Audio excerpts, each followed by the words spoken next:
Welcome to Gray Maybe, a limited series podcast and social experiment based on this season's topic, grief. My name is Jillian Schmitz. I'm a professional dancer, actor, teacher, author, artist, and cat lover.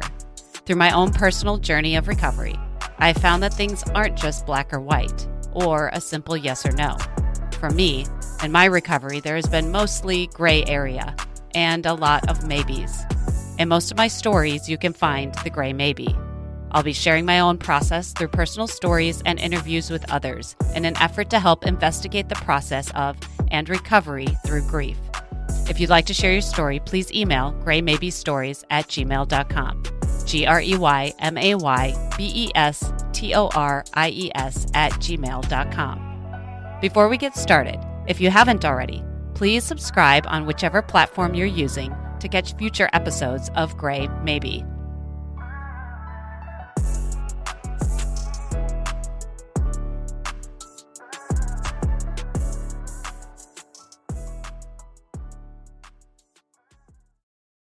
A note before we start.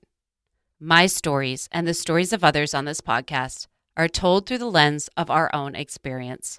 The revelation of our process is ours to tell. If you disagree with the views or stories on this podcast, know that we are not speaking on anything other than our own experiences and viewpoints. Take what you like and leave the rest. Nothing expressed or mentioned in this podcast is an endorsement or is meant to be taken as advice. It is strictly the sharing of our own experiences and recovery. Any feelings this podcast activates in the listener is for the listener to process and recover from. Any criticism you have based on these experiences and choices are yours, and they are not anyone else's burden to carry. Trigger warning: death, brain cancer, sudden death.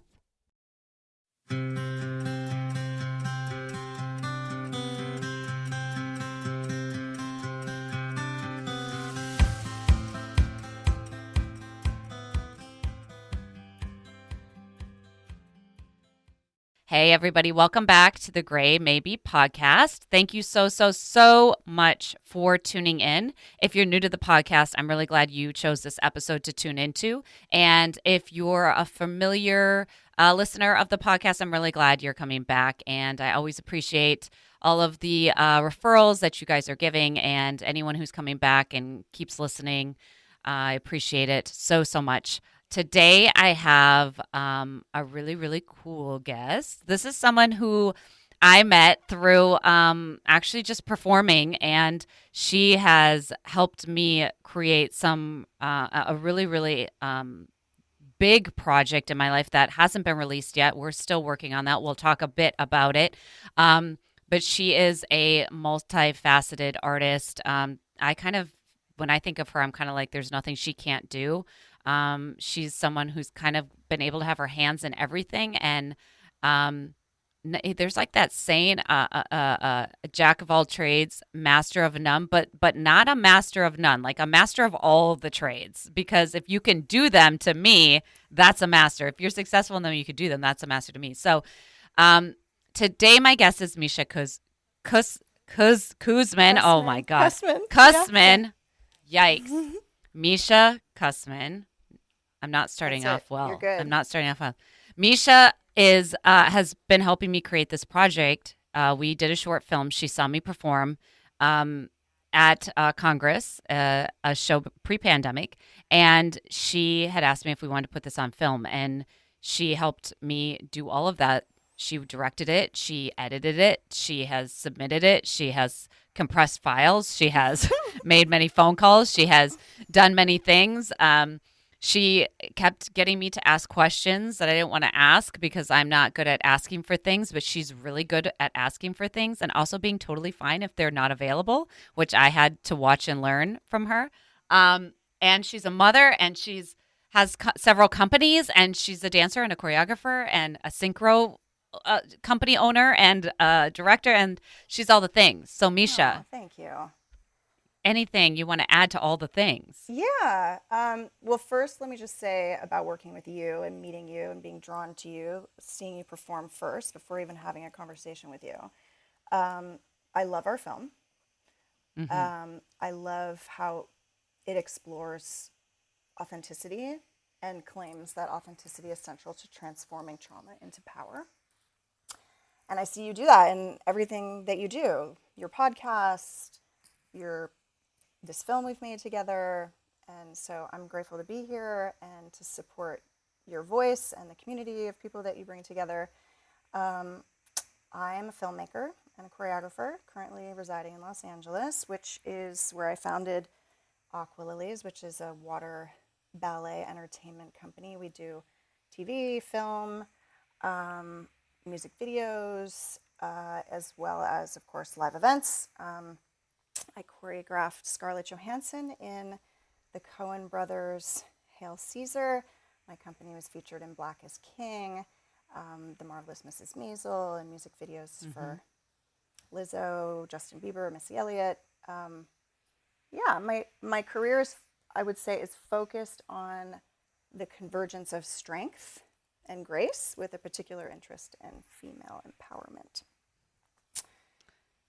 So there you have it. I agree with all of that. And I just want to let her talk because I do love listening to how Mēsha digests information and kind of talks about it. I've always thought of you as just such a multifaceted artist, right? Like when I think of an artist, everything that I think, how you approach everything is art-based. And it doesn't matter if it is business. It doesn't matter if it's, so much of the projects we get to do, quote unquote, that are artistic are business in nature, right? It's industry in nature. So at the forefront of it, it's always going to be serving the money master and serving the who's in charge of telling the story master. So as creative types, it's always really difficult sometimes to get that art in or to even feel open enough to approach something as an artist, because by the time you get to put your hands in it, it's so stale and stagnant usually. But I always feel like that doesn't even affect you. You're just art and like all art and let's go art and let's get the art in. So I was really fortunate to get to meet you and have someone like you be like, hey, let's do this. Let's put this on film. And like she said, we aren't sure how we're going to release it yet, but we are getting closer and closer to doing that. So we're going to keep you all stay tuned, posted. I guess. Yeah. We'll keep you posted. But today, and in this season, I'm having Mēsha on because my dad passed in April of at the end of April of 2023. And I know that Mēsha, since we first started having meetings pre-pandemic about doing this film, she was struggling with the somewhat maybe rapid decline of her parents' health. Both of them had two different ailments, and she had, spoken to me a little bit here and there about some of those struggles.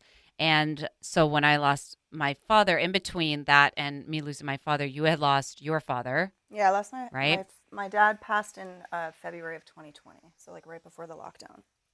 Right before lockdown. Yikes, grief on top of grief. And then you lost your mother really recently, after I lost my father. Super recently. That's why, Yeah. I didn't know that this next chapter of the podcast was about grief, and naturally it makes so much sense given that you're like a mistress of authenticity. So have at it. Here we are. But this is kind of definitely first public forum in which I've spoken about at least grief as it relates to my mom's passing. She passed away May 7th. So that's 2 months ago. Yeah. And I remember when I had told you my dad had passed, you were like, my mom's really kind of there. You could feel that was coming. And she had Alzheimer's. So she's been kind of passing. And actually, it's interesting to examine what passing is, as it relates to grief and illness, and then the actual death of a person. But I think there's kind of phases, at least with Alzheimer's, with passing. It kind of happens gradually. So I've been losing her for a while, really since the diagnosis in 2019. So mother diagnosed with Alzheimer's 2019, dad passes away in 2020, pandemic. It's been a monster of a couple of years for me. Yeah, I relate to that for sure. And I think I think anybody else who I just feel like a lot of people have been getting kind of what we would call like compound grief, Mm. right? It's just thing after thing after thing. I relate to you talking about watching your mom kind of, slowly kind of phase into that next chapter, whatever that is, the decline of health. My dad had PSP, which is supranuclear palsy, Mm. degenerative supranuclear palsy, which is a brain disorder. It is actually it has a dysfunction like Alzheimer's Mm. or like Parkinson's, where it's a buildup of a tau protein in the brain that the body can't seem to get rid of, Mm. um, and it causes your motor skills to not work one by one and slowly That sounds just fairly get similar. Yeah, I don't know much yes, about it, right? but it's, yeah. Yeah, because Alzheimer's, I don't think everybody always knows who doesn't have someone close to them that's Mm. gone through Alzheimer's. It's not just they don't know who you are. It is also very debilitating in the body with some people. Like their whole system starts shutting Yeah, down. it happens slowly over time, but eventually they lose their motor skills, their, ability to eat, swallow, walk. I mean, a lot of people Hmm. end up dying because they forget how to swallow. Um, Yes. yeah, certainly all the basic self-care stuff like cooking for yourself, doing your own laundry, like those are the kind of Hmm. the first things. And that, at least for my mom, started to coincide with, her memories. And then she really remembered things from her deep childhood the Interesting. longest. Yeah. And so even though she actually died in the home that I grew up in, which she had for 50 years, um, but when she got back from the hospital, it was COVID that took her out. But she was so feeble from the Alzheimer's that that's why she was vulnerable to dying from COVID. Hmm. That she got back to her house and I said, Mom, are you glad to be home? And she said, well, this isn't my house. It's Mm. very nice room. Because I think she was referring to the house she'd grown up in. So Right. yeah, so what was left at the end, and she was at the beginning of what's called advanced stage Alzheimer's when she died, were really her childhood memories and the people from her childhood. And I was sometimes included in that set and sometimes Mm. not, even though I'm her daughter. Interesting. Yeah, yeah, which is And did intense. she think you were someone else from her childhood?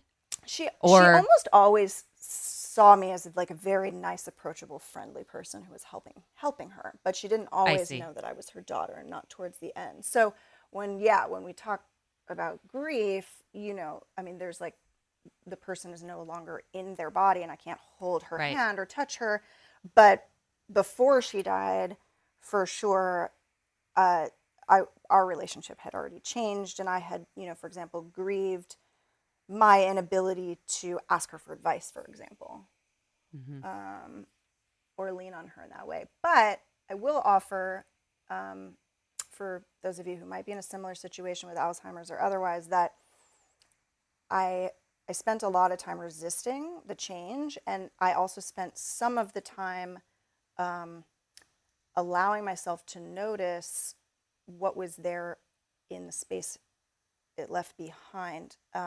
And what I mean by that is I let different ways of connecting with her be available to us. And and that actually kind of filled me up. It filled me Could up. you give an example? Um, well, our engagement became less linguistic because she just Hmm. wasn't able to um, formulate sentences and words the way she would try, and she'd get frustrated and just kind of give up. And then um, that was really hard to watch because I would know she was wanting to say something and just couldn't. Um, but instead of trying to like force her to figure it out, or Mom, you were just saying this, like try or something like that, which would not work. I, I guess I became like out of necessity kind of a master of letting go, and so that brought us into the present moment. You know what I mean? So it became less about being attached to the way things had been and more about like what did it feel like physically to be with her in that moment right there. And that's been a lot of my practice lately in general, is like how can I be with like what is happening right here? That's one of the things I'm trying to. You said before, like I'm an artist and like committed to being an artist, and like for me, the way I define that is like I'm trying to ride the edge of like being conscious of what I'm aware of growing through right now, and so, and of course expressing that, right? So I'm trying to be really conscious right now of the gifts I learned from this experience with her, which is that the way I think things should be isn't necessarily going to be any more fulfilling than the way things actually are in this moment, as this moment leads to the next moment, leads to the next moment. Yeah, that's big. And that's a hard pill to swallow, right? Like in as you describe it, it's like, oh, well, that sounds beautiful and like great and like so right. Like, oh, of course that's how you do it. But like to have to imagine letting go to giving up to let go, right, of what your expectations are, and then moving into this unknown territory, like that's it's a hard idea to apply, but I think it's absolutely the only way to go. Rocking a hard leaning place. into that. Yeah. Me it was, for sure. Yeah, I saw my dad start to kind of decline in ways that I wasn't comfortable with. But I only saw him like twice a year, so it was more like, I guess it was probably more prevalent to me because I could see the decline, whereas my brother and my mom were kind of seeing him day in and day out. And I don't know if they noticed it the same as me, because it took a while for us to get a diagnosis on what he had. And his symptoms were coinciding with life events. So some of his speech and his problems with his mouth, well, he was being fitted for dentures at the same time. So it was like you couldn't really tell what that problem was. His gait and his mobility being a problem, well, he had both had his knees done one at a time. So it had kind of masked that. One of the craziest things is he just stopped drinking one day. He just stopped, like cold turkey. This man has drank his whole life. He's smoked cigarettes his whole life, and he just stopped. And my mom was like, "Isn't it so great?" And I was like, "Yes, but what?" Like, I was like, "This is very strange." And it wasn't like I've really been thinking I don't need this stuff anymore. It was nothing like that. It was just like, stop. And that is a hallmark of that disease is sudden personality changes, sudden habit changes. And which also is like, if you think about it, that means there's something in the brain that you could turn on or off or adjust, and it could make addiction literally not a problem. Wow. Like, you know what I'm saying? Like if we could figure out what that is without the negative effects of what that disease is, but if we could pinpoint what that was in a way, like that would be amazing. It would be. That'd be amazing. So there were those things, and then watching him decline every time I saw him was really, really rough. And my dad and I had a complicated relationship, which I've said a bit on this podcast already. And so I had time to kind of clean up my side of the street. That was important to me early on anyways, because I started to kind of begrudgingly accept that the relationship I wanted to have with my dad was probably never going to happen. And I think a lot of children of addicts or mental illness, things like that, or if there's like some kind of like, you know, like for lack of a better word, dysfunction, like in that relationship, like at a certain point, like I think the child will continuously forever try to have that relationship that they think they want or need, to the point where it's like detrimental. And like, instead of like, okay, I'm just not going to, this is probably not going to happen, and accept that for what that is. And almost, I remember grieving that in addition to, so relate. You know what I'm saying? Like, yes, like, you grieve not just like the loss of them in their bodies, but you also grieve like your chance to have made it different while they were alive. Yeah. Yes. And also, it's not like you could have necessarily done that, right? If you could have, you would have. So no, you right. know, but like time, like it's time. You know what I mean? Like game over. And that's your time. And that's your time. Yeah. Yep. Yeah. So that means like acceptance comes into focus. One of the things, I don't want to interrupt you if you were still talking on that, but I have something I'd love to share that I've been thinking about in relation to that is like,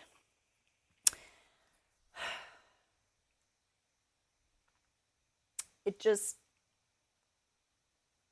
yeah, it's like, I don't know. Now I've kind of lost the thought. Okay, you continue and I'll see if it comes I'll back. continue, Yeah. and maybe it'll spark. I'm gonna. In recovery rooms too, there is a lot of discussion about mourning the relationship you wish you had with a parent, or mourning the way that you wish you could have been parented.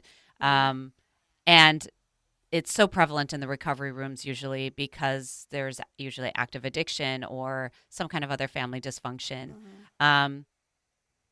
But I think that it's a gift to like look at that, acknowledge it, and be able to kind of work through it, because I think so many children, and this can be adult children, don't ever even realize that they might need to grieve what they wish they had had, and that sometimes that is the torture in there, and you had said yourself, you're like, that acceptance, like that accepting that is kind of major. Is there anything that you find surprising about grief? And this doesn't have to be specific to the two griefs you just mentioned, but just like it can be in general. Surprising. I think like how fucking hard it is. Right. Like it's really, really hard. It's a consistent little fucker. It's a motherfucker. Yeah. And I happen to be like in a good swell. Like I'm in a kind of a good moment. Only, well, my mom passed away on May 7th, and then I buried her ashes just, I guess, 2 weeks ago. So there was a memorial service, and then I buried her ashes with her mother, which was her wish. But that period between when she died, which included her memorial service, and then until the burial of her cremated remains, was so vulnerable for me. And I did not know that it wouldn't be like that always. I just thought this is the new normal. I feel like I've just been like flung out of an airplane. I have no backpack. There's no parachute. I'm like everyone else is going about life like totally normally. I will never be the same. I will never be able to connect with these people.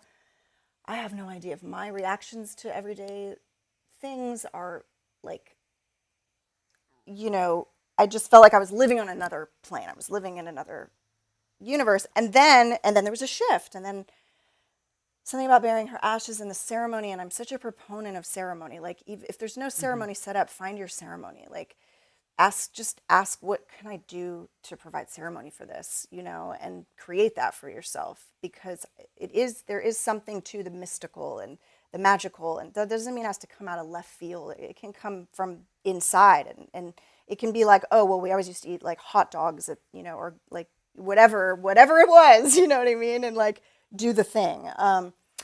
But I have felt so much relief since the burial,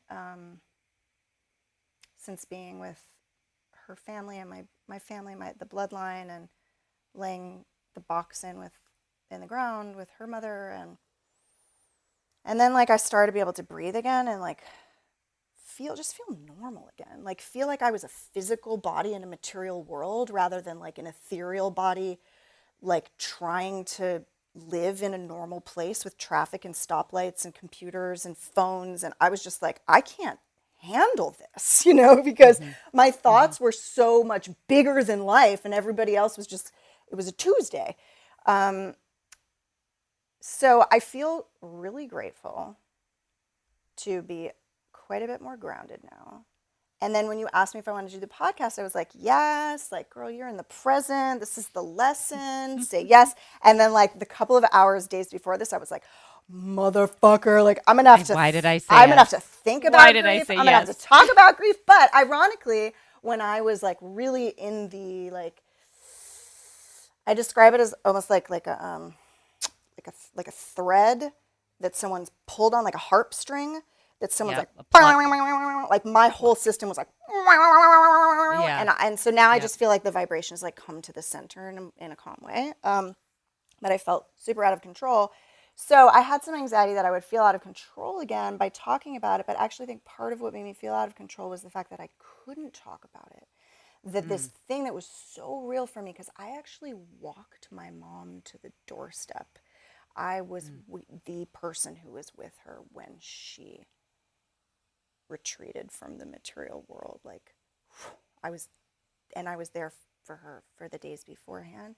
And there was that was a really powerful experience, which actually reminded me a lot of my experiences birthing both of my children. Like, I, Mm. I, I think of it as like coming close to the portal, right? Like the entrance, the exit, like the close to the portal.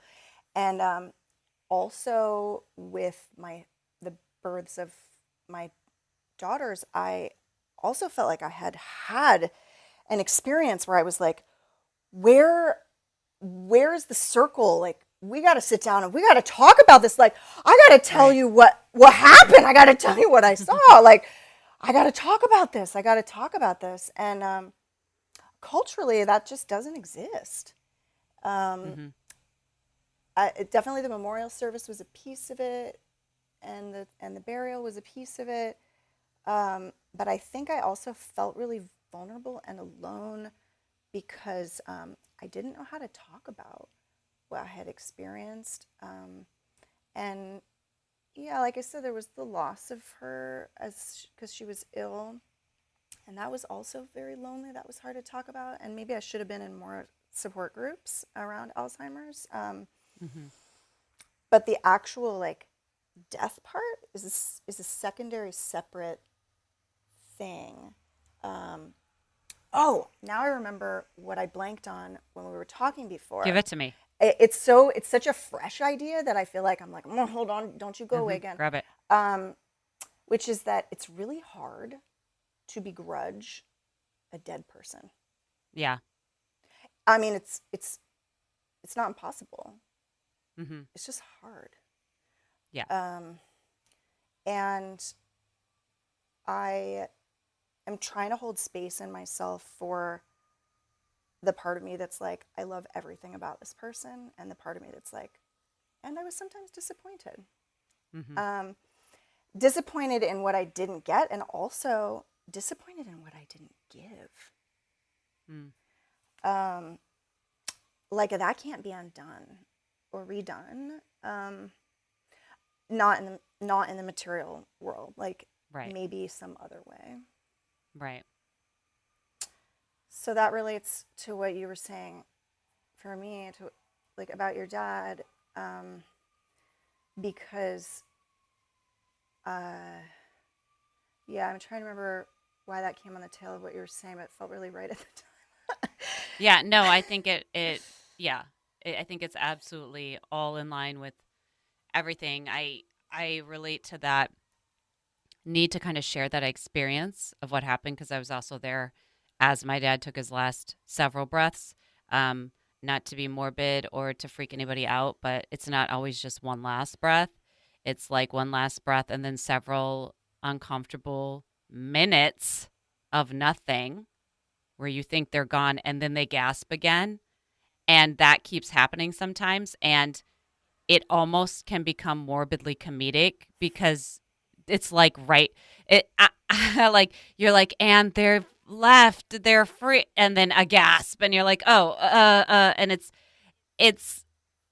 it's just morbid and weird and also kind of funny because you know it feels practical jokey a little bit like you're underestimating this person. At least that's how it kind of felt with my dad a little bit because he was kind of a scrapper. So it felt a little on brand, you know. But there was like, I haven't mentioned this on the in the interviews I've done already, as in the process of this podcast, but a couple. Let's see, I want to say like the once we got my dad from the hospital to the hospice place. That night, my mom and my brother went to go grab some things from the house, and I said, "Hey, grab some of Dad's favorite DVDs. Like, grab Princess Bride, grab some of the things that he's always made jokes about over the years, things that have been kind of like family jokes or whatever." and we can play, because they had a TV, you could play the DVDs, you can play music, whatever. And so they came back, and my brother's like, oh, I couldn't find the DVDs that, you requested. And my mom was kind of like, oh, it's inappropriate anyways. It's inappropriate. And I was like, what? And she's like, it's inappropriate right now under the circumstances. I was like, it's inappropriate to play dad's favorite movies right now? And she was like, yes. And I was like, okay. And I was like, well, I'm not going to sit here just waiting for him to die. That's my anxiety cannot take that. I'll tell you that right now. Like, that's not going to happen. So I just started watching a movie on my phone, and that was that. And then the next day we had gone home, went to sleep, came back, and one of the nurses was in there. She was really sweet, and she was talking, to my brother and my mom and I, and we were waiting for the chaplain to come because during the night while we had left, there was some kind of like he was having some apnea, which is kind of what they say, okay, it's getting closer now, because he was completely drugged up the entire time once we left him, took him from the hospital. And so we were waiting for the chaplain. The nurse is in there talking to me, my mom, and my brother, and all of a sudden the TV flips on, and it's starting to flip through the channels of the TV. And I'm like, oh my God, my brother is so rude. I cannot believe he just turned this TV on, and he's like flipping channels while the nurse is in there. And I look at his hands. He's got nothing in his hands, no remote. He's not looking at the TV. He's looking at the nurse. And I'm looking at my mom, and she's got no remote, and she's talking to the nurse. And I'm looking at the nurse, and the nurse is talking to them. And I look at the corner table, and the remote's sitting on the corner table, and this TV is just flipping channels. And my mom is asking me, she's like, what are you looking at? And I'm like, you guys don't notice the TV is just like on and flipping channels? And they all turn around and look, and they're like kind of confused. And it stops on Law and Order for a couple seconds. And then it starts flipping again, and everyone's watching it flip. And then it stops on this channel where people are just wiping out, like just like bikes down hills, wipe out, like people getting hit in the nuts, like just like all these like accidents that ever, like funniest home videos, but like the tragic edition, like where people are just, yeah. And it stayed there. And I was like, well, I'm not going to change the channel or turn it off. And nobody else wanted to either. My mom was like, have you had problems with these TVs turning on like this? Like, is this something that happens? And the nurse was like, no. But she's like, but these things happen here a lot. Wow. And, everyone was kind of like, okay, like that's what it is. And so, yeah, there's something that, and when that happened, I was like, okay, cool. So he's gone. Like he did his thing. Like I fully believe that was energetically something he had contributed to. And after that, I was totally cool with whenever he wanted to peace out. And I didn't feel like he was really there anymore. My dad was also really big into electronic fixing things being able to TV, but also like remotes thing, like that kind of thing. Electricity was kind of something that he knew a bit about. He wasn't an electrician, but he was able to kind of like work in those, self-teach himself, that type of stuff. So it just seemed to me very like on brand, part of how that would all go down. And so when he actually did die, it was sad, it was weird, it was morbid, it was all the things, but it felt very also like the last chapter. It was like, more like this was the last thing that needed to happen, but that it was already done. It didn't feel like it felt like he was like, I don't know if there's a you're here or you're not. It could be like a slow drain battery, or it could be like a 98% battery is gone. That 2% is left, and that also, 2% is just bodily. Yeah. And also when you witness someone die, you're like, you are not your body. Mm-hmm. It is so plain. Yeah. When you were talking earlier about he's not breathing up and he's back and he's breathing, like my mom too, the way her body like kind of broke, like it's almost like a car that's like breaking down, like just a week beforehand, even though her brain was ill from Alzheimer's, she had a brain disease, her strength and her energy, even if she was not able to like walk or be as physical, like her body over time was dying. That didn't change who she was or the energy she had. I mean, it's the same as like when we get sick, like we feel, but we're still who we are.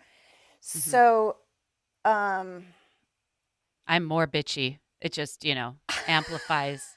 when you're in good health. Yeah. Yeah. Yeah. Just knocks it up or down, but it's the same level. Yeah. Full on. Yeah, so like, you know, it's weird to watch the encasement of someone's spirit just collapse or break or decay, it's a weird thing. It's weird because it's not common. It was a very uncommon experience. When my dad died, he died of cancer. And I was there to witness his decline and I was there with him to the point where he was like, it's not happening. Like I'm not gonna, it's a battle. Cancer's a battle. And he fought a lot.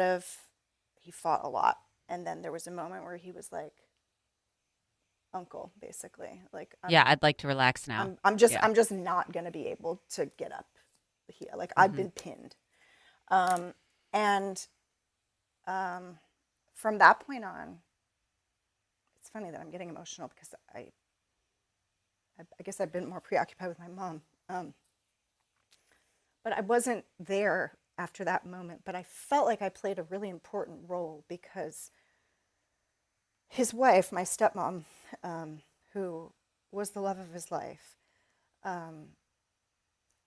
he had to tell her that he was done. And I was there with him when she went away. She went home to take a shower, and when he woke in the morning, he said, "Where's Kim?" So I was the role I played, or I don't know if I was playing a role, if I just happened to be there at the time where he made the choice, that he was going to let go. And I kind of saw that with my mom also.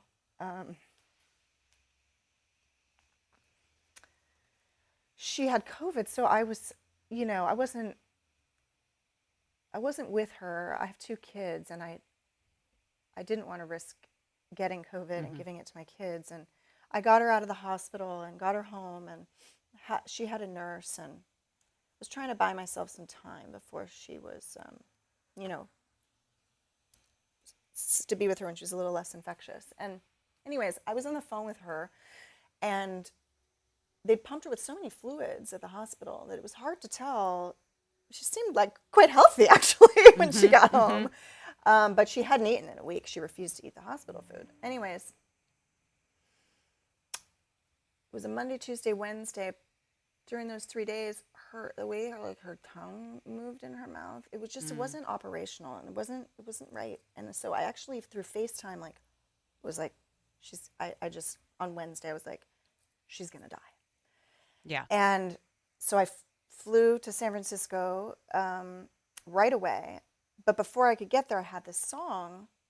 And this speaks, I think, a little bit to that kind of magical thing you're talking about like, why did the TV flip? And like these things that make so much sense that don't make like normal sense, but they like make more sense than normal sense when you're in these scenarios. Anyways, a friend of my mom's and mine had sent me this song. It's a song by Kate Wolf. I'm forgetting the name of it at the moment, but it will come to me. And Medicine Wheel. And it basically, I was like, I need her to hear this song because I just felt like she needed to hear it because I felt like she must also be in a position where she knows that something's going to happen. So I felt it. She felt it. I just felt this. And so the nurse played it for her, and then the nurse told me that she wanted to listen to it over and over again. It's a song about letting go of ego and embracing like the nature of things. It's very like Toltec. It's a lot of Toltec wisdom. And anyways, listen to the song. Anyways, so I ended up singing this song a cappella at her memorial service because, which is something like I've never sang in public before, let alone a cappella. Like, How? Okay, wait. No, hold on. Pause. Press a pause. Because first of all, people thought I was insane for speaking at my dad's funeral, for like giving a eulogy. Like everyone tried to stop me from doing, not everyone, but my mom didn't want me to. The priest tried to get me not to, why? because they were like, oh, it'll be so emotional and it's so hard to do and it's so this and it's so that. My brother was the only one that was like, hey, she gave a great speech at my wedding. Like, I don't know why you guys are tripping. Also, Essentially, she's an amazing like, writer. Yeah, I wouldn't put it thank past you, you thank to you. kill it. Yeah. Thank you. And I did, and I practiced it so that I practiced so that I could, it was really important for me to say the message of what I wrote and tell the stories. I didn't need to tell my emotion. I needed to tell the stories. Totally. And so like it was really important for me to get it out clearly so that none of that story or that information would be lost on evoking the feelings that I had or in other people. I was like, I just need to be clear.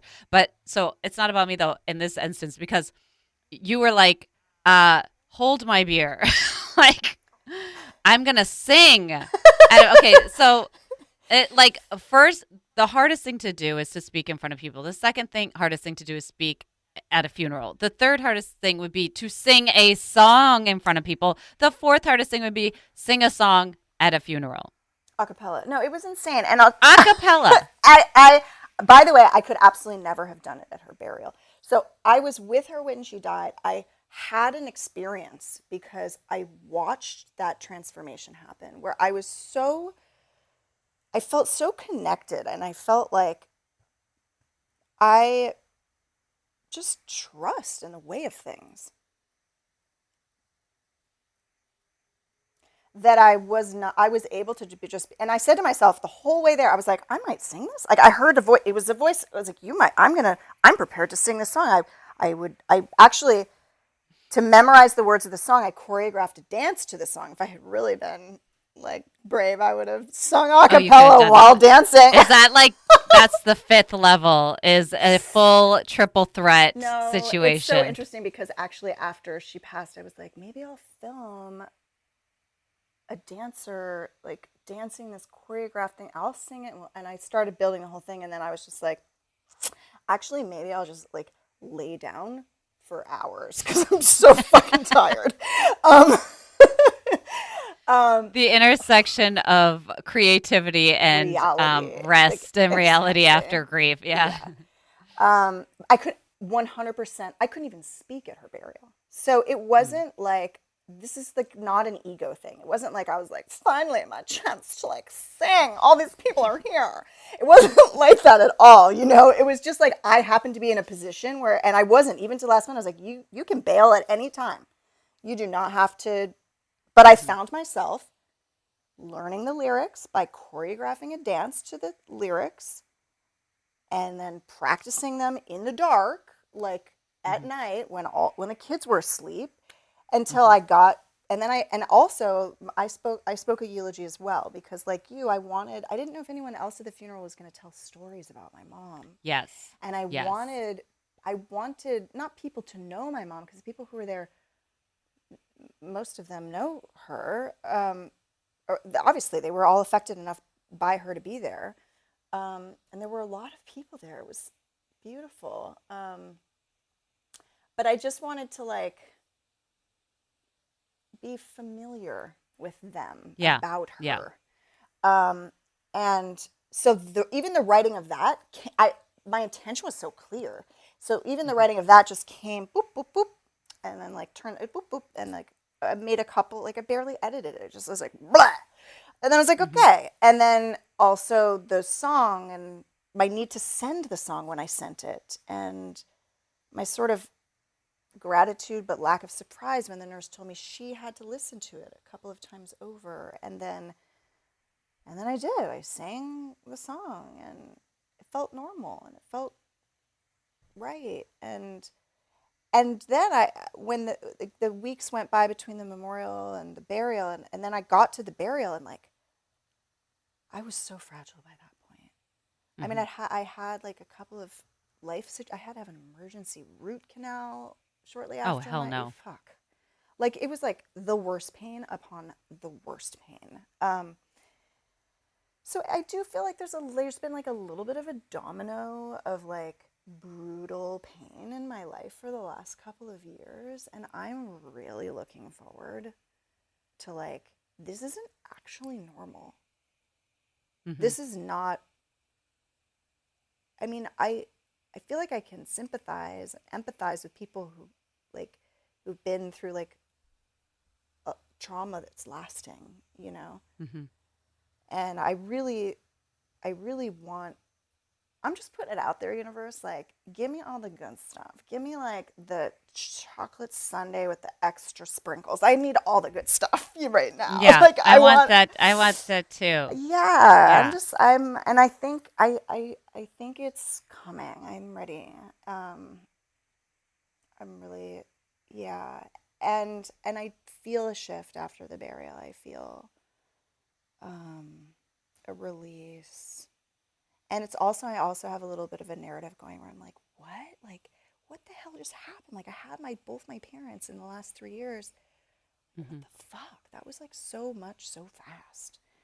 Yeah. With the pandemic included. Yeah. But at least with the pandemic, my brothers and my stepmom, we could all grieve my dad's passing in a pod. We met regularly, and nothing was normal. So that was helpful. Yeah. What else is there anything else that's kind of helped you in your process that you could say, or I think I that stands out? yeah, I think what I would tell other people that I wished I had known when the grief was acute, which it's bound to be again because it's only been 2 months, is just like, give it the time it needs. It's not, I can say it's not going to last forever. The height of the grief is not going to last forever. I think that with my dad, for example, it's been 3 years. I mean, you just heard me cry. Like, it doesn't go away. I had a very real sadness just now about him, or his death, but it doesn't happen as frequently. It happens just as strong when it happens, but there's space, more and more space in between. So I would just say, like, even though it feels like you're gasping for air, like you keep getting pushed under and you need to come up, like, eventually you'll go under less frequently. Yeah, that makes sense. That feels a lot like, that's like a great analogy. I've heard different analogies over time and space about it. I think that's like a really good analogy. It's like the space and time before you get dunked. Again, like, Totally. the dunking will still be shitty, but that Exactly. you'll have more time above air, before you get dunked again. Yeah. Is there anything that you can think of off the top of your head that, like, well, that didn't help, like that wasn't unhelpful, anything that you did that was unhelpful, or that was offered to you that was unhelpful? I think that there's a kind of like a social cultural misconception that being busy is helpful. And sometimes it is. Like, if you're spiraling on a negative thought, like, changing the subject is helpful. But grief is like, you wouldn't say to like a hungry baby, like, suck it up and like, let's play with these toys instead, Right? Look over here. Look over here. This will No, make you full. you just be like, feed the crying baby, So I guess, and that's advice I can give myself now, is like, feed the crying baby, and she will get full eventually, and she'll fall asleep in your arms, and then you can relax a little bit. But like, denying yourself what you need because you think that, somehow you're going to muscle your like way through it by being tough. that's just, in my experience, not how grief works. It needs I think it's also it needs softness and yeah. generosity and time, which God knows we all feel like we could use more of. Mm-hmm. It needs patience. Grief needs like gentleness and like willingness and like listening and like forgiveness. Mm. Yeah. And I think because we don't really have a good blueprint with how to deal with grief, and we don't like to discuss it in society, we don't like to admit mortality or really deal with it in any kind of a healthy manner, it seems almost like a really great coping strategy to just get busy and move on, right? Because that's avoidance. And if you are avoidant to things, like that seems really attractive. Um, For but sure. like you said, I don't think that's super effective. And I do think that like you're buying borrowed time in essence. Like it's that will catch up. Like there is no shortcut. Like there's no way around it. There's only through it. Um, That's true. if there was a shortcut, we would totally give it to you and A tell pill someone. form, And and you could swallow it. yes, and that's what I've said in other podcasts. Like if there was a pill, and I've actually started saying this in general of like when I'm mentoring and helping dancers, because obviously the goal is to be the best dancer or become a professional dancer or have a professional career. And there's a lot of people who make really good money selling this idea that they know the secrets to how you could get there. Mm-hmm. And I'm like, wow, that would be great. Like, how much would you pay me if I had a pill?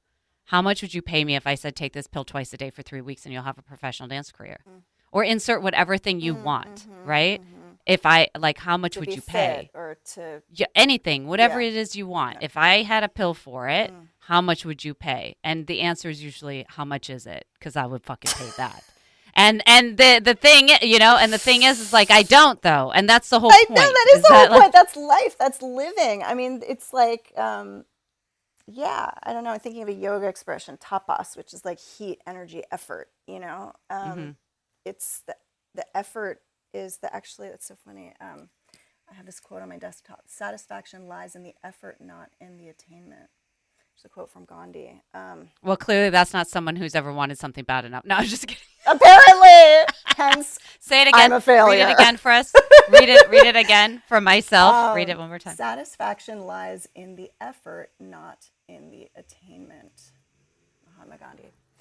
Oh my God, I'm so attainment focused. Well, also, yeah, I mean, you're American. It's like there's no way to escape this capitalistic hellscape. Yes. So all of that I agree with. I love the sayings too.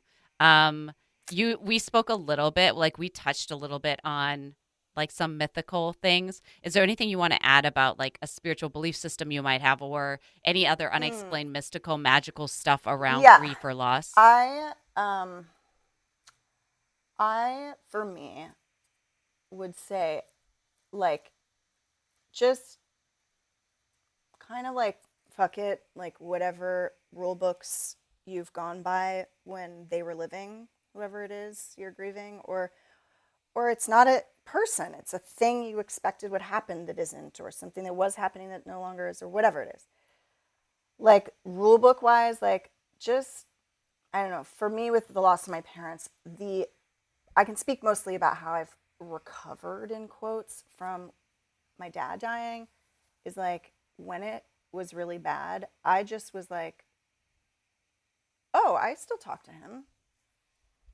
Like I'm going to make up a whole new manual for like, and there certainly are other cultures in which like we're confined by our inheritance, our cultural inheritance, but there's, and I am very interested in exploring other ways in which other kinds of people think about communing. I'm really interested in exploring like ancestry and not ghosts so much. Like, because to me, that's also just like a way of materializing the spirit. Like, oh, it's a spirit, but it's a ghost, because that's material. Right. But like something else. Like, I would just like to blow the roof off of it, you know? And so I feel like there's a bit of an invitation for me to explore that. And also, like, oh, cuckoo nut job, like Mēsha right now. But also, fuck off, because I need that, actually, Yeah. in order to, like, make it like good, like make this living feel juicy. Like, I feel tired of the, you know, the walls and the lines and the corners and the deadlines and all the things. And I am a little bit more interested at the moment in what does the breeze have to say, and like being in nature, and like and so yeah, when my dad died, it was like unbearable for me. And it would come up in these weird ways. Like, I would be fine, and then I would spot his jacket in the closet, and it would be like, "Bah!" You know? But then I would like go into the closet and hug the jacket. And I was like, and I would be crying in the closet, hugging his jacket, and be like, and then I would just like feel him there, like not in the jacket. Or I would just, even just like in this moment, if I'm like, my dad's here right now and my mom's here, I can feel like a little bit cool about that.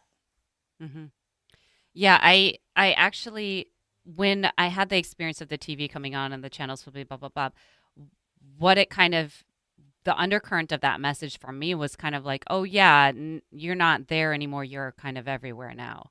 And that's kind of how it felt, was like, you're in the electricity, you're in like the things, this is next level, like this is different.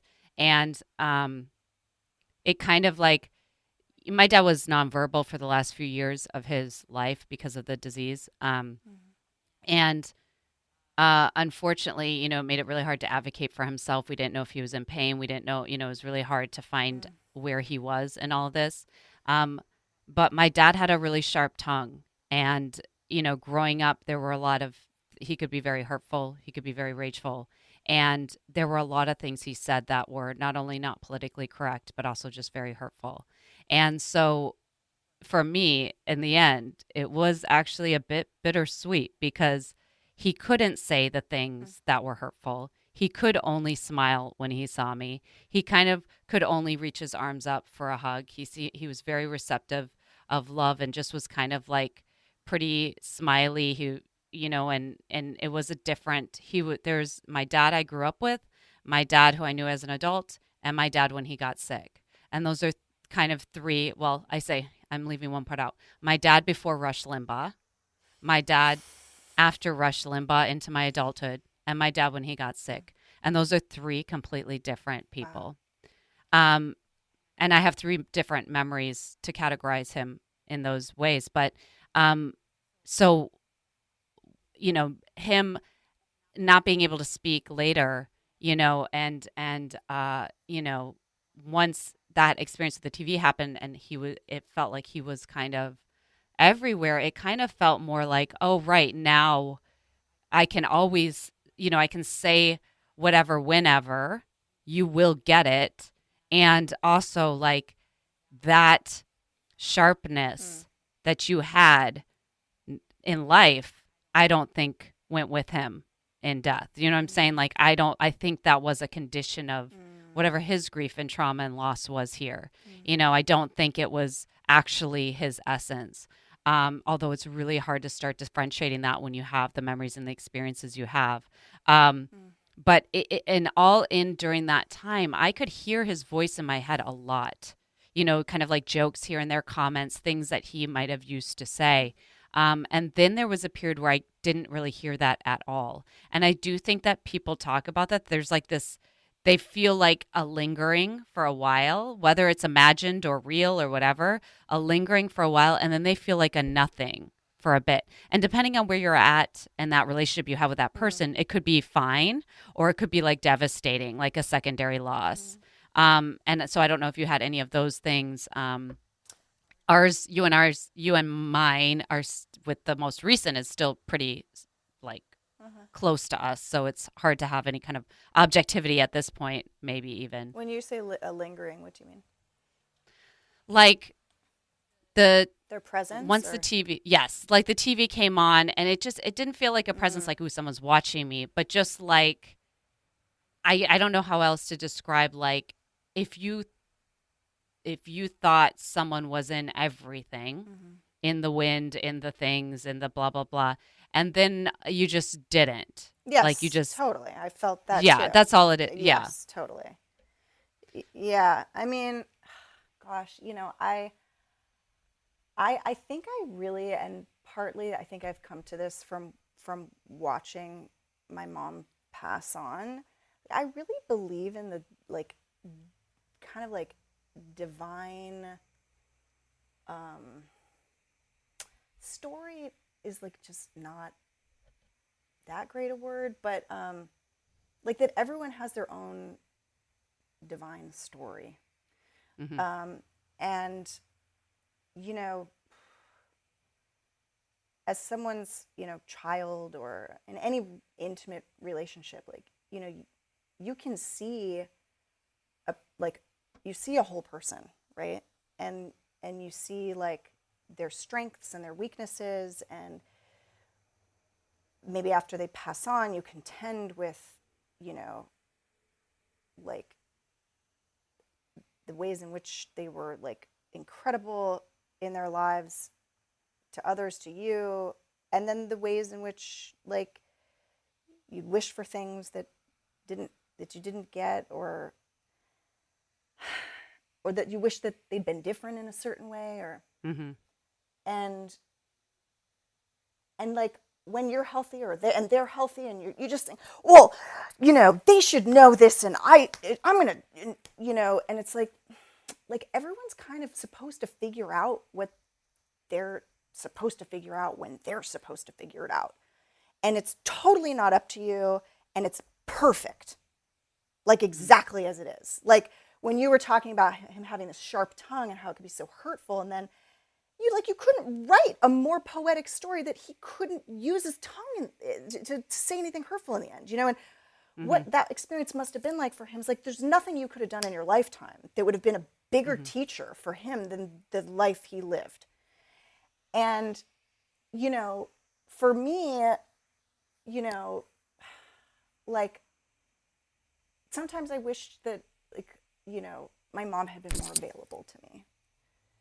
And then she got Alzheimer's, which made her totally unavailable to me. And so that was my life's divine order, being like, you want her, you want who she really is. I made a choice to be with her and to enjoy her while I could, even though she was unavailable to me. And that was such a gift. It was like an incredible gift. So coming back to the idea about like, it's hard to be mad at someone who you've lost, like to death, is like, God, this idea is so fresh in my mind. I really want to articulate this. It doesn't serve you. It doesn't serve you whether they're living or dead. Like ultimately, that phrase, like we all die alone, like I was there with my mom, but like you come in and you go out, and you're always with you. Like other people come and go. Even when you're with them, you're with your impression of who they are. Do you know what I mean? So when they die, are you gonna begrudge, like, the words are coming. This is so fresh, it's all gone. Like it's a story. It's just like, it's in the past, which you could argue is the case with those who are living, that you're in relationship with as well. So like, but grief and death, it gives you the opportunity to like, to let go. I don't know. I don't know.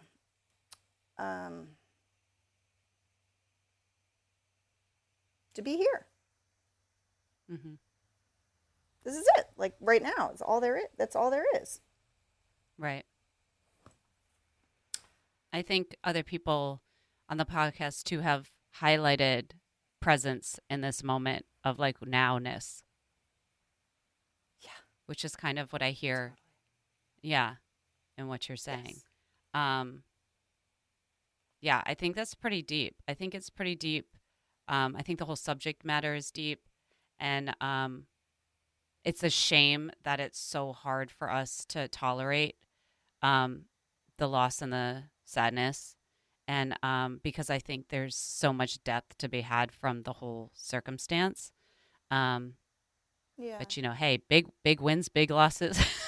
There's something in there. But I just want to like echo what you said about like aging and mortality.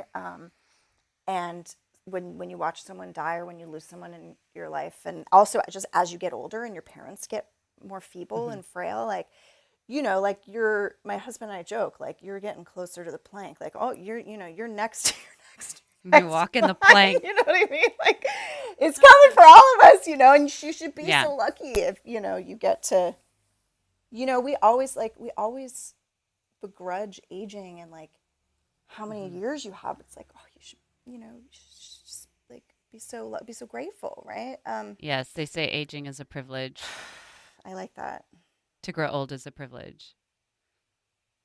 Yeah, and also it is scary to watch someone's like body deteriorate and to consider that that's like that all the people before you who have died lived Hmm. through the act, like the process of dying. That's intense. Hmm. You don't know how that's going to be for you, but um, yeah, I would like to see our culture be more like embracing and caring for those who are sick and like those who are um, aging. Like I Right. know the people in our lives are not necessarily always easy to be around, and we live in a culture where it's very individualistic, and you kind of like make your own way, and then you hope you have enough resources to like have someone care for you. And but I do feel like I like I like I intend to honor intergenerationality in my life more. I think that's healthy. It's I rem How do you mean? Well, I remember just as a kid, like my grandparents were really important I figures in see. my life, Yes. Okay. and like I think I think we tend to banish the elderly a little bit. Hmm. And I think even as a woman, like aging is slightly terrifying because of, more now, but historically, there have been fewer female voices, older female voices in the media, which the media is not the truth. We Right. all know the people in our lives who've influenced us. Yes. I mean, it certainly seems like a broadcast message that women aren't really allowed to age. Well, I mean, I've heard you talk about this before, right? The kind of Hmm. archetypal roles for females, like the Hmm. ingenue, the whore, Hmm. like. But I'm also my husband always makes fun of me because I use this word poised a lot, which he thinks sounds like Hmm. moist. And anyways, he's always like, "Yo, you're uniquely poised." But I am I'm trying to like I try to put a positive spin on things, which I think I got from my mom, actually. And I am grateful to be the age that I am um, because I feel like I have like amassed some wisdom and some life experience, and I've also collected like skills, like a lot of skills. Hmm. And so, one thing that's exciting about being in your mid 40s is that you're living in the kind of convergence of knowing some things. I mean, when I was 30 and 20 and 10, I also was like, I know some shit. Like, I know a lot, you know. But I know more now. Not about like what's true, but like about the breadth of emotion and recovery and hardship and healing and endurance. And yeah, being able to, like, as a storyteller, you know, to apply that empathy, that well of empathy, to, you know, to my work, to, you know, to being of service, to using the skills, you know, that I've developed over the years. Yeah, it's actually a really cool place. To the connections, you know, like just the contacts. How can I bring people together? And yeah. So sidetrack there, but no, I love it. I think the reason why it's related is because that mortality piece is like, what you gonna do with it? Like, like time feels more real. What you gonna do with it? Yeah. I have one last question for you.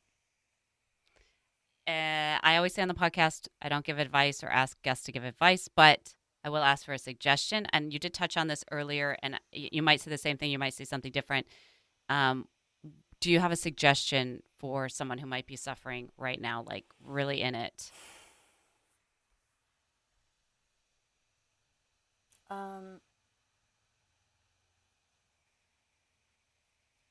I think of grief as like it's like the ocean, and we don't like control it. Like sometimes the waves are really big, sometimes the swell is really strong. Like, yeah, I mean, I guess I would just say, don't try to control the ocean, like it's futile. And wise words. It's also not like tempestual all the time. It's not. So like grab your little raft and get flung around. And like while you're getting flung, just be like, I'll just hold on. Yeah. Yeah. Wise words. Mēsha, thank you for spending some time and being, you know, so close. I think you're the closest grief person on that I have in my lineup. You're the closest to your most recent loss, you know, and that's like super scary. A lot of the people I have talking have quite a bit of time under their belt, which always makes it kind of a little easier to discuss. So I commend you on your poise and your ability and your vulnerability and your willingness to talk about a fresh subject. You know, that's not easy. And I can't thank you enough for giving me some of your time. You've given me so much of your time over the last several years. Aww.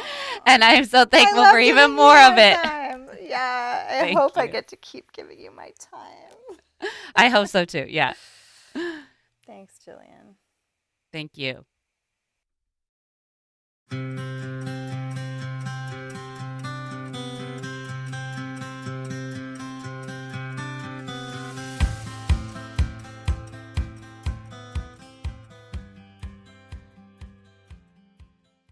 I always enjoy my conversations with Mēsha.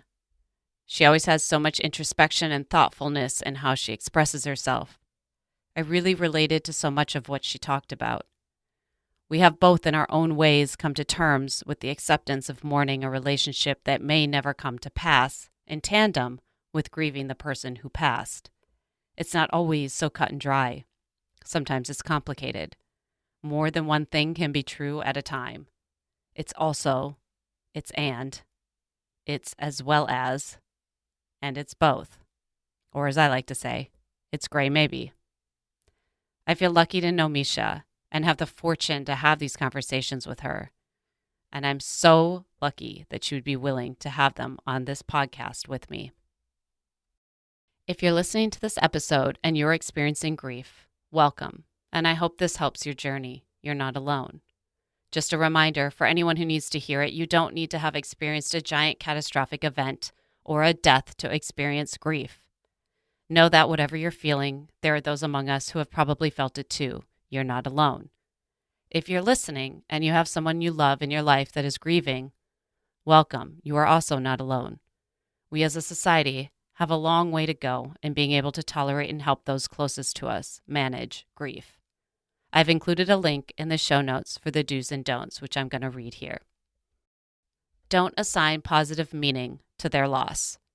In our effort to encourage and support the griever, we may try to project the current situation into a better future way too soon. Saying, "Time will heal all things," is not helpful. Prophesizing a future positive meaning on top of the grieving person's crushing and devastating loss tends to minimize the griever's current agony, essentially suggesting that they sweep their pain under the rug while focusing on some potential positive long-term outcome. Stay in the moment with the griever. Follow the grieving person's lead. Be an attentive, active listener. Allow the griever to take the conversation where it needs to go. Make room for plenty of silence. Don't jump in to fill space with unnecessary commentary. Sometimes before a two-way conversation can even begin, the griever just wants someone to sit with, literally or virtually. No questions or words of comfort are needed to fill silence. Presence is often what the griever really needs. On their own, sometimes the grieving person will identify a silver lining or hopeful thought that adds meaning to their loss. This is a normal and often constructive way to cope with grief. Remember, the griever is the only person who can know what this loss means to them. Only the griever can make meaning of their experience. Once they do so, it's appropriate to support them in their newfound hope. Use the name of the lost loved one. While you are comforting the griever, all of their emotions are tied up in the loss of their beloved. Saying their loved one's name out loud is a way of validating the life of that person. Say Anne, not your sister. Say Alan, not your son. Say Stu, not your husband. Don't ever be afraid to mention the person lost. Grievers want to talk. Memories are all that remain after a loss, and talking about the person who died helps to keep them alive in broken hearts.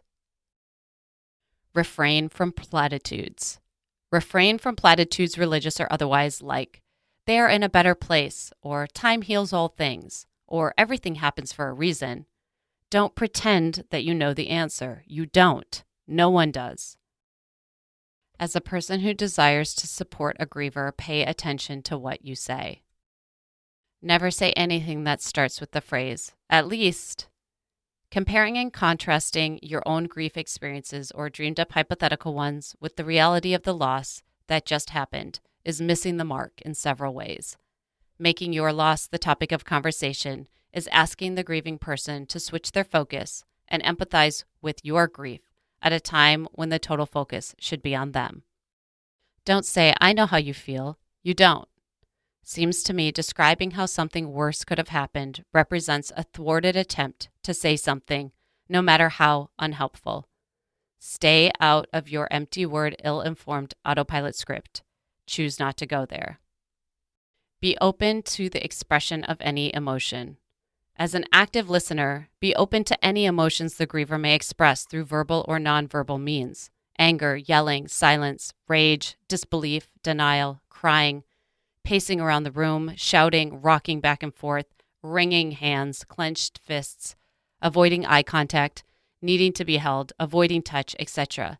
Be observant about what the griever is expressing, overt or subtle, and allow a safe space to be in that moment. Do not in any way tell them not to feel what they are feeling. Remember anniversaries. Try to remember anniversaries such as the birthday of the person who died and the anniversary of the date of their death. Sending a card or a text will let the griever know that you are remembering too, reminding them that they are not alone. If you've made it this far, thank you so much for listening, and I hope you were able to find something relatable in today's episode. If you'd like to show your support for this podcast, consider making a donation on Spotify. It would also be very helpful if you could rate, share, comment, and subscribe. If you'd like to contact the podcast, please email graymaybestories@gmail.com, graymaybestories@gmail.com. Thank you to everyone who helped make this Gray Maybe podcast happen. Producer and editor, Roderick Barge. Cover photo by Jose Perez. Music licensed by Pixabay. Special counsel, Jada Ellingham and Roderick Barge. Special shout out to supporter, Patty Olgan. Until next time, bye for now.